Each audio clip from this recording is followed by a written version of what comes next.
few years ago, I found myself stuck in the same relationship patterns. Overanalyzing texts, worrying about being abandoned, and feeling like I was never quite enough. Sound familiar? What I didn't know back then was that my attachment style was shaping everything. Then I discovered Attached by Dr. Amir Levine and Rachel Heller. And honestly, it was like someone finally handed me the instruction manual for relationships, the one I never got. Understanding this changed my life, and it can change yours too. Hi, I'm Shannon, your Barefoot Librarian. I'm all about sharing the game-changing books I'm reading so we can learn and grow together, mind, body, and spirit, to become the healthiest, happiest versions of ourselves. This is the final video in our 3-part deep dive series on Attached. I'll link it below if you want to grab your own copy. It's packed with those light bulb moments that make you go, oh, so that's why I do that. If you missed the first 2 videos, I'll leave those linked in the description too. Now, let's dive in and explore how to build secure, healthy relationships. In Attached, Levine and Heller explain that our attachment styles, whether anxious, avoidant, or secure, shape how we show up in relationships. They influence everything from how we communicate to how we handle conflict and what we need to feel loved and supported. Understanding your attachment style isn't about labeling yourself or your partner. It's about gaining insight into your patterns so you can build healthier, more fulfilling connections. Before we dive into practical tips, let's do a quick recap of the 3 attachment styles.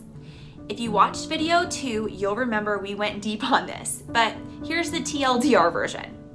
First, anxious individuals crave closeness, but often fear abandonment. They might overanalyze texts, seek reassurance, or struggle with setting boundaries.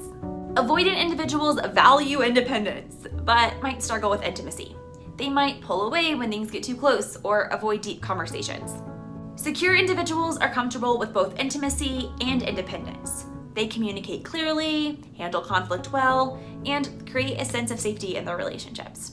If you're not sure which style resonates most with you, comment attachment quiz below and I will send you a free quiz to help you out. The key takeaway from the book is that no matter your style, you can learn to create more security in your relationships. It's not about changing who you are, but understanding your needs, communicating them effectively, and building habits that support healthier dynamics. So, whether you're anxious, avoidant, or secure, the first step is awareness. Once you understand your attachment style, you can start making small, intentional changes that lead to big shifts in your relationships. And that's exactly what we're going to dive into next. Practical tips for each attachment style to help you build stronger, more secure connections. About 20% of people have an anxious attachment style. And if this is you, your capacity for deep love and attunement is actually a superpower rooted in remarkable brain biology. In Attached, Levine and Heller explain that anxious individuals aren't needy. They're operating with a nervous system exquisitely tuned for connection. Brain scan studies reveal that people with anxious attachment show heightened activity in specific neural circuits, which explains why your relationship experiences feel so intense. Let's break down what's actually happening in your brain when that "are they mad at me?" panic hits. If you have an anxious attachment style, your amygdala, that little almond-shaped alarm system in your brain, is like a hyper-vigilant security guard. Research shows it's 30% more reactive than average in an anxious brain, scanning for threats where there usually aren't any. That's why you might see a neutral text like "K" and instantly think, "They hate me." Your brain's misreading the signal like a glitchy fire alarm going off during a candlelit dinner. And here's the kicker. Once that alarm sounds, your body floods with stress hormones way faster than most people. We're talking cortisol surging within 90 seconds, which is why that pit in your stomach hits before you've even had time to think. By comparison, it takes others over 2 minutes to feel that same physiological reaction. It's not in your head, it's in your hardwiring. But there's a superpower there too. Your mirror neurons, the brain's empathy network, are extra active. You literally feel other people's emotions in your own body. This makes you incredibly attuned. You're the friend who notices subtle mood change, the partner who remembers anniversaries without reminders. The downside, you can get easily overwhelmed by relationship tension because you're absorbing emotions like an emotional sponge. And you likely do 3 things exceptionally well because of this wiring. First, you notice subtle emotional shifts thanks to your overachieving amygdala. Second, you're quick to repair conflicts because your cortisol system demands resolution. And third, you love with extraordinary depth because of those mirror neurons creating profound emotional resonance. The challenge? Learning to channel this biological intensity in ways that nurture rather than strain your relationships. This is the journey of anxious attachment. It's not about fixing your beautiful sensitivity. It's about updating your brain's alert system. The science in Attach shows that with consistent practice, you can calm the amygdala by pausing to ask, is this a real threat or a false alarm? When anxiety spikes, wait at least 5 minutes before responding, and during that time, list 3 evidences of security. You can also slow your cortisol spikes with 4-7-8 breathing, which is just a fancy term for a breathing exercise where you inhale for 4 seconds, hold for 7, and exhale for 8. Another way to slow cortisol spikes is with bilateral stimulation. To do that, you can just tap your right and left knees alternately as you're breathing. Pretty cool, huh? Finally, you can channel your mirror neurons by recalling a time your partner was reliably there for you. If your partner is the anxious one, try to remember that their depth of feeling is a gift. And here's a quick cheat code to speak their brain's language. You can soothe their amygdala with proactive updates. Something like a simple, heads up, I'll be offline for the next 2 hours, but we'll text you after that. You can also reduce their cortisol response by naming your states clearly. Tell them, work has me stressed and distracted today, but it's not about us. Something simple and small like that will go a long way in easing your anxious partner. Finally, you can honor mirror neurons.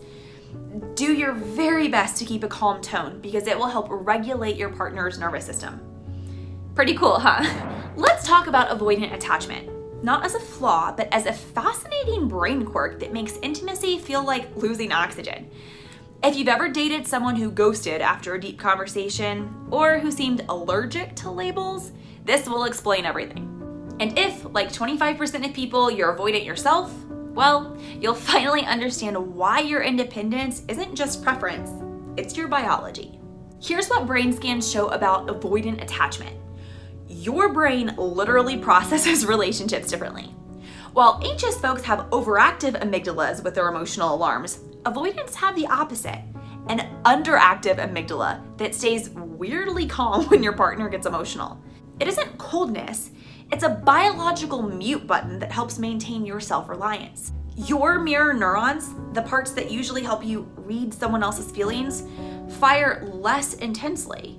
That's why you might genuinely miss cues that your partner needs reassurance. Meanwhile, your prefrontal cortex, the logical planner, works overtime, letting you rationalize away emotional needs with thoughts like, this is illogical anyway.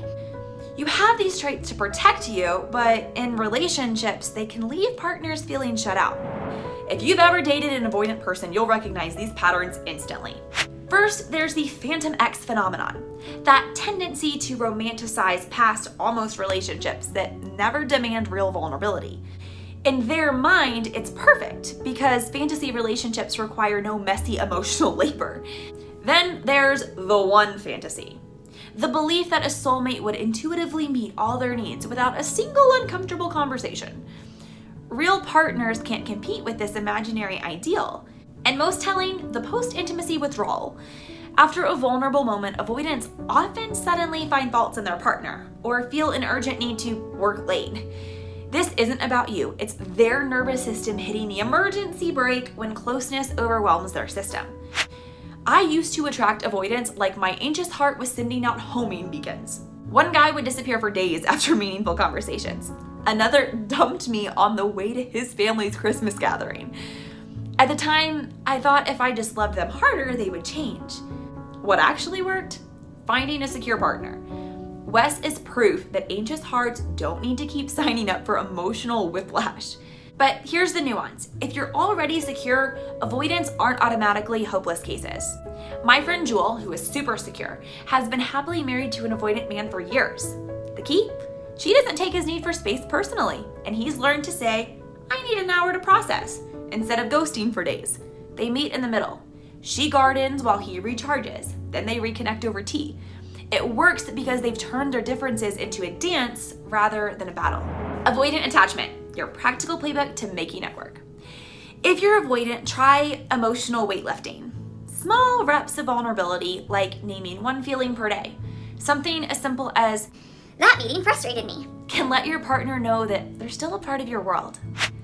If your partner is avoidant, learn to speak their language. Frame needs as invitations, not demands. For example, "Would you be up for a quick 10-minute check-in?" And everyone, remember, brains can change.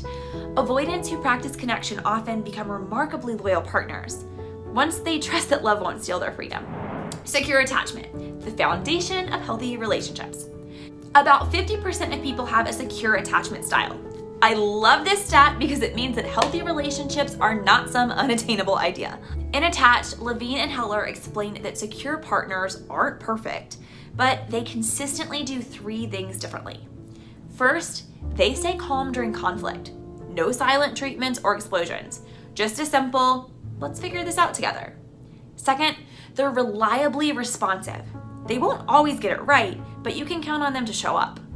And third, they naturally balance closeness and independence. They don't smother or disappear. They just do relationships in a way that feels safe and supportive. Take what happened with Wes recently. We had one of those awful mornings where everything went wrong. We couldn't find his work gear, then realized my car with the kids' car seats inside wasn't where we normally park for carpool. Turns out we'd left it across town after his meeting the night before. And when we finally got to it, it wouldn't start. By 9 a.m., we dealt with a missing car, a costly repair, and rushing everyone to school and work. And the day never got better from there. That evening, exhausted and stressed, I snapped at Wes for no reason. But instead of reacting to my sharp tone, he met me with a giant bear hug and some flowers. That simple, thoughtful response, just meeting me where I was, completely shifted the emotional climate of my entire week. This is the power of secure attachment in everyday life. It's not about grand gestures or perfect behavior. It's those small, consistent moments where someone's calm presence helps your nervous system remember we're safe together. The science in Attached shows why this matters. Secure responses lower stress hormones like cortisol while boosting oxytocin, the bonding hormone. Over time, these interactions don't just feel good, they actually help anxious partners become more grounded and avoidant partners more open. The best part? These skills are learnable. Whether you're naturally secure or working towards it, the key is practicing that balance of showing up consistently while respecting each other's needs. Think about someone in your life who makes you feel this way. What do they do that helps you feel secure? Whether you're anxious, avoidant, or secure, single, dating, or married, here's the beautiful truth from Attached. Every interaction is a chance to rewrite your relationship patterns. Those small moments matter more than you think. When you pause before texting, "Are you mad at me?" When you stay present for that extra 5 seconds through a tough conversation. When you choose vulnerability over withdrawal, you're not just changing behaviors, you're literally rewiring your brain for more secure connections. Your weekly Barefoot Challenge. First, take the quiz. If you haven't yet, comment attachment quiz below and I will send you my free guide to discovering your style and actionable tips tailored for you. Second, practice one small change. Pick just one tip from today. Maybe the 4-7-8 breathing strategy for anxiety or the name one feeling exercise for avoidance. And try it this week. Growth happens in baby steps. Third, be patient with yourself. Your attachment style developed over decades. It won't change overnight, but as Levine writes, the right relationships heal us in ways we can't heal alone. When I first read Attached 2 years ago, I was still stuck in those anxious thought spirals. Today, I still sometimes hear that old voice whisper, "You're too much." But now I know my capacity for deep love isn't a flaw. It's a superpower that just needs the right tools. And yours is too. So here's to building relationships that don't just survive, but truly nourish you. If this series helped you, let me know what book I should explore next. That's all for now. Take care, stay curious, and I'll see you next time.